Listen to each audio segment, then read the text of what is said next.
Hi, everyone. Here's another edition of Wise Woman Healing. Excuse me.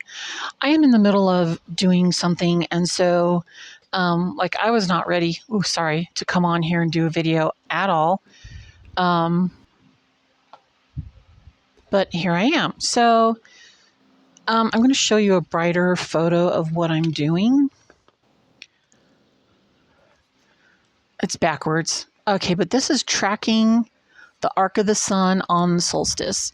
Today and tomorrow are the summer solstice, and then the 24th of June is Midsummer's Eve. And I have been wanting to do a particular nature journal project of tracking the solstice, but I always forget. I forget everything. I'm neurodivergent, and I just forget. So I was actually watching the Hobbit series yesterday, the first one, and that goes back and forth in time. And the party that they have for Bilbo, his birthday is on Midsummer's Eve. So I looked up, Midsummer's Eve is June 24th. Oh, the solstice.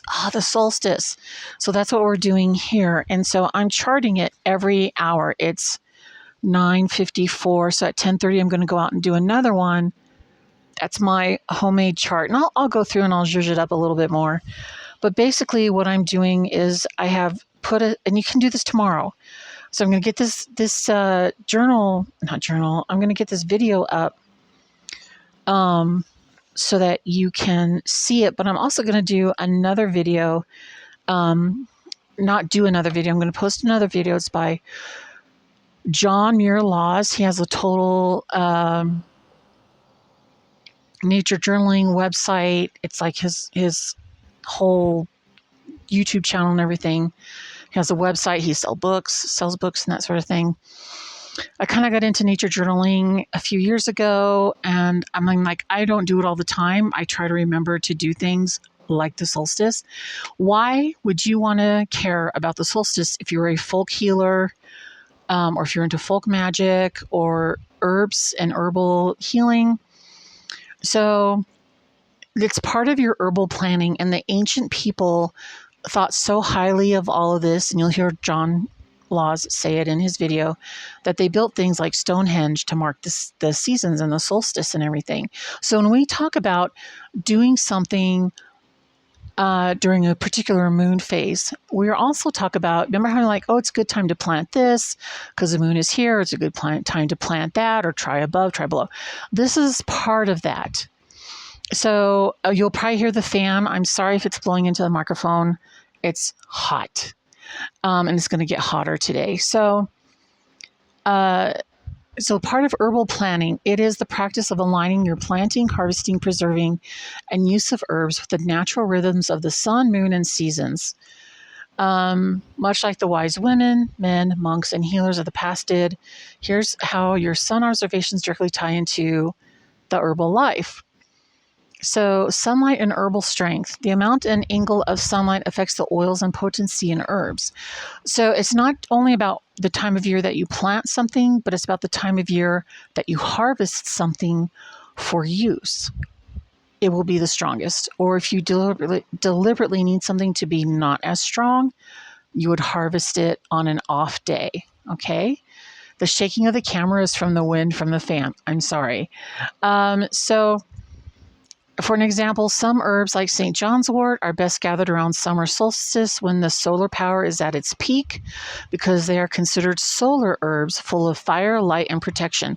So that's the other thing that you want to do when you start getting into herbal medicine and herbal healing, is find out if your plant is a sun plant, if it's a moon plant. Like we have night blooming jasmine. If it's a watery cold plant, you don't want to plant it in full shade probably, and you have to be careful. It all matters. By watching the sun's path, you are learning when your yard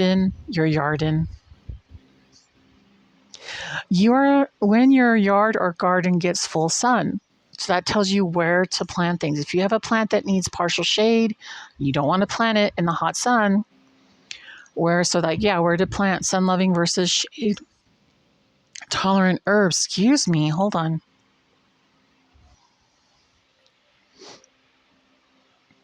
So it's seasonal timing on the folk calendar is when to plant certain herbs, when to harvest them for full strength, when to prepare remedies, salves, teas, tinctures. So even when you prepare an item, that has an importance. Spring equinox is a time for cleansing herbs, nettle, dandelion. Summer solstice equals a time for blooming herbs and heart openers, rose, yarrow, lavender. Fall equinox is root harvesting, burdock, echinacea.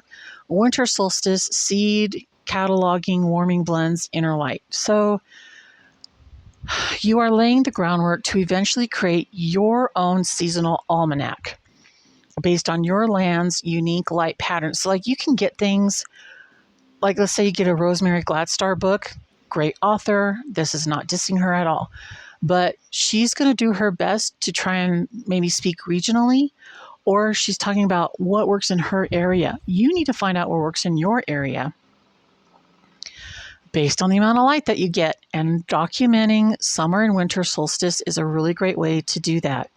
Okay. And keeping a nature journal where you document the weather, the intensity of the rain and everything. Because the things that I planned, remember that video I did where I'm like, oh, it's the end of May and I have to get my plants sown, my seeds sown so that they'll start growing.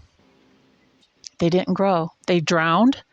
It was too cold because like right after I planted that, it got into the 50s during the day, end of May in the 50s. And then at night, 50s, it was just the poor babies. I killed them. Yeah. So making remedies with intent, folk healers often craft herbal remedies at specific times of day, morning sun for uplift, evening sun for grounding, because you just don't want to go and mix something that's supposed to be all happy and joyful in the middle of the night or during a sad, rainy day. It matters. Vibrational energy matters, and this will help you. Your shadow tracking can help you say, at this time, my garden has the pure eastern sun, good for drying rose petals. This corner only gets sun at noon, so that's where the basil will thrive. So shadow tracking. So what I did is we're going to pretend like this is a 12-inch stake. You put it into the ground. So you might want it to have like the end of it be 2 or 3 inches long so that the part of it sticking up from the ground to the tip is 12 inches. That makes the math easier. And then you're tracking the shadow, and you're going to need a compass. You're going to need a compass to do this, okay? Because it's going to tell you the direction that the sun is shining based on the shadow and how it lays across the ground and the degrees and everything. And then you're going to document it in your nature journal that you're going to buy, or your grimoire. Sorry, my nose is itching. I've been outside, so now my allergies are going to go wackadoodle. Oh, and I'm being eaten alive. So there you go. So you're going to, where is the sun and in the sky, and where is the shadow, and it's going to track all that. So I'm going to have this arc that goes up and comes down just like this one, and it's going to show me where the sun is. It's going to map it out for me. Now I'm going to do this again tomorrow, but I'm telling you what, doing it in my backyard has been kind of interesting because it's kind of overgrown. So right now is not the best time for me to have a garden, I guess, because I need to cut back some of the greenery so that my little garden has room to grow. So you're becoming a calibrated observer of heaven and earth, not just when to plant, but why and where and with what purpose.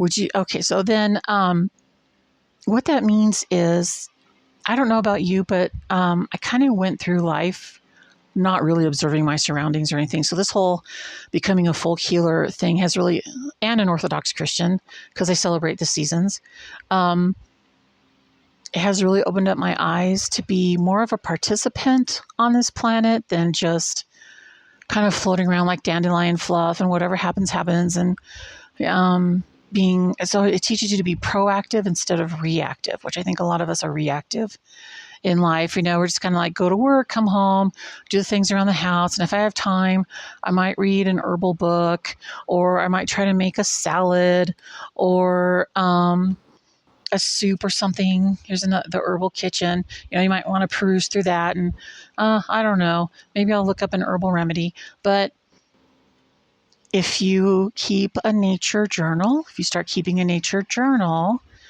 that will help you to be more observational. That's where it all begins, is being more observational. What are the birds doing? What are the plants doing? Why is it so rainy? Why is it so hot? What is going on? And that will open up your eyes to some of the things that are going on that are unnatural, cloud seeding, weather modification. And then once you kind of understand how nature works, you might get to the point where you can pray and speak into it and start commanding it a little bit. I am not kidding.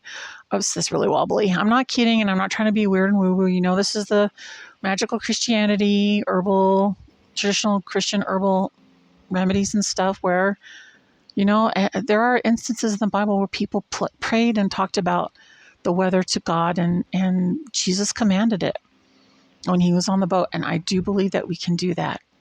And if you are a Christian healer, I hope that you will wrap your mind around it, if it's not quite there yet, about the fact that you can be more in control of your surroundings. If you're not ready for like the whole weather thing, then maybe control of your surroundings means I'm going to plant. I'm going to do better about planting this year.